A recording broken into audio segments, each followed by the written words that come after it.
بسم اللہ الرحمن الرحیم الحمد للہ رب العالمین والعاقبۃ للمتقین والصلاة والسلام علی سید الانبیاء والمرسلین اما بعد فاعوذ باللہ من الشیطان الرجیم بسم اللہ الرحمن الرحیم یا ایہا الذین آمنوا کتب علیکم الصیام کما کتب علی الذین من قبلکم لعلکم تتقون صدق اللہ العظیم ان اللہ وملائکتہ یصلون علی النبی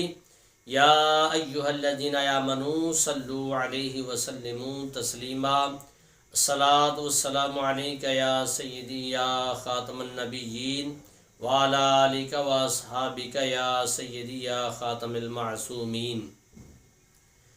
محترم سامعین، یہ مہینہ جو آنے والا ہے ماہ رمضان المبارک کا، اس کی شانوں اور عظمت کے بارے اللہ تبارک و تعالی نے قرآن پاک میں جو ارشاد فرمایا ہے کہ یا ایھا الذین آمنوا کتب علیکم الصیام کما کتب علی الذین من قبلکم لعلکم تتقون، اے ایمان والو تم پر روزے فرض کیے گئے ہیں جیسے پہلے لوگوں پر فرض کیے گئے تھے تاکہ تم پرہیزگار بن جاؤ۔ اللہ تبارک و تعالی نے ہمیں اس پورے ماہ کے روزے رکھنے کا حکم ارشاد فرمایا ہے اور یہ مسلمانوں پر فرض کیے گئے ہیں۔ تو ہمارے نبی صلی اللہ علیہ وسلم آپ بھی جب بھی رمضان المبارک کا مہینہ آتا، شعبان شریف کے آخری جمعۃ المبارک میں حدیث شریف میں آتا ہے کہ آپ صحابہ اکرام کو جمع کرتے اور رمضان کے بارے خطبہ دیتے۔ تو آپ صلی اللہ علیہ وسلم رمضان کے بارے میں ارشاد فرماتے کہ اے میرے صحابہ، یہ عظمتاں اور برکتوں والا مہینہ جو ہے رمضان المبارک کا، اس کی شان یہ ہے کہ یہ اللہ تبارک و تعالی کا مہینہ ہے اور اللہ تبارک و تعالی ہی اس کی جزا جو ہے وہ دیتا ہے۔ تو اس لیے اس مہینے میں ہمارے نبی علیہ الصلاۃ والسلام زیادہ سے زیادہ صدقہ خیرات کرنے کا حکم ارشاد فرماتے تھے، اور آپ صلی اللہ علیہ وسلم کے بارے میں حدیث مبارکہ میں آتا ہے کہ اتنی تیز رفتار سے صدقہ خیرات کیا کرتے تھے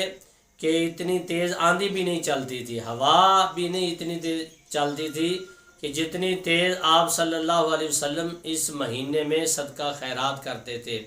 علماء کرام، محدثین کرام نے اس کی وجہ جو ہے وہ یہ لکھی ہے کہ اس کی وجہ یہ ہے کہ آپ اس لیے کرتے تھے اور صحابہ کو حکم ارشاد فرماتے تھے کہ اس مہینے میں زیادہ صدقہ خیرات زکوٰۃ دیا کرو کہ غرباء جو ہیں وہ احسن طریقے سے سکون سے رمضان المبارک کا مہینہ گزار سکیں اور احسن طریقے سے روزے رکھ سکیں، اور تم بھی سکون کے ساتھ روزے رکھ سکو، کیونکہ تم نے زکوٰۃ دی ہوگی، صدقہ خیرات کیا ہوگا، اور تم اپنے آپ کو جو بوجھ جو ہوتا ہے اسے ہلکا محسوس کرو گے، اور جو غرباء ہیں، یتیم ہیں، مسکین ہیں، وہ بھی احسن طریقے سے آسانی کے ساتھ یہ ماہ رمضان المبارک کا مہینہ جو ہے وہ احسن طریقے سے گزار سکیں گے۔ اللہ تبارک و تعالی نے ارشاد فرمایا، حدیث شریف میں آتا ہے کہ حضور صلی اللہ علیہ وسلم فرماتے ہیں صوم لی وانا اجزی بہ، اللہ تعالیٰ فرماتا ہے روزہ میرے لیے ہے اور اس کی جزا بھی میں خود ہی دوں گا۔